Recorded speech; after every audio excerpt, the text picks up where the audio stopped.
We are pleased to be joined by Joey Brackets, Joe Lunardi from ESPN, and a fitting time to be with you, Joe, because non-conference play is just about wrapped up. What's your impression of the Big East? Well, certainly you can't argue with the top of the conference, right? You've got the #1 team in the country, and they're every bit as good as they have been the last 4 years in Villanova, and that should be frightening to the rest of the league for sure. Being in Philly, I get to see them maybe a little more than I would like, and they are really clinically efficient at both ends. So you've got the big dog to carry the flag of the league. Xavier not too far behind, and certainly in a position to challenge. I think Seton Hall is very good in spite of the recent loss at Rutgers.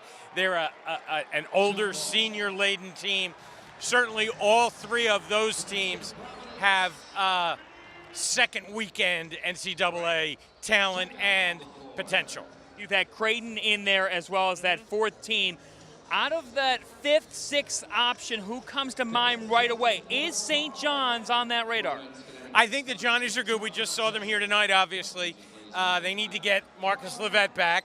That won't do anything but help them.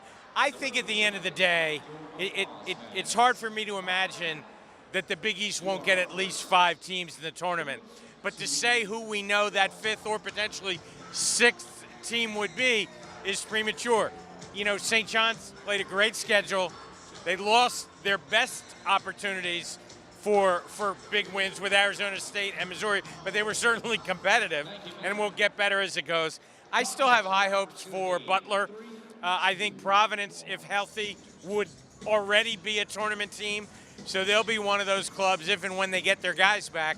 How do they then perform, and how do they look in terms of an at-large selection? And I wouldn't rule out Marquette either, so I guess we covered everybody there except the bottom two, DePaul and Georgetown, which are still building.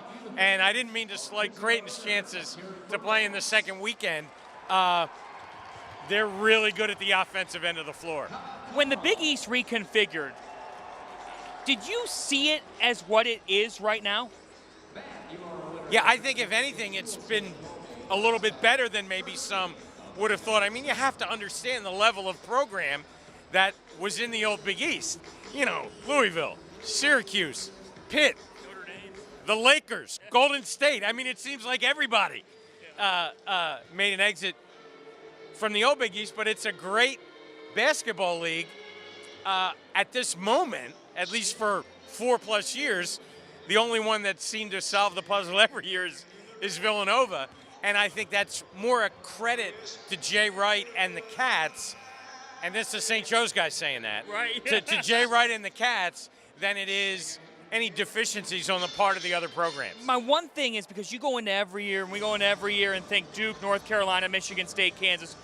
Has Villanova now, from your perspective, earned that right of, when you watch them play, do you see them as that national championship contender? Well, considering that they still have a pretty shiny trophy that says national champion on it, sure, you'd have to say yes. They've been the best regular season team in the sport now for 4.5 years. They've got the best seed average in the sport over that time. And you can throw all the other numbers right. wherever you want. Yeah. 2 1 seeds, 2 seeds in a national championship. Sign me up. Joe Lunardi, Joey Brackets. I'd say good luck the rest of the way. I know you're going to knock it out of the park. Thank you. You bet.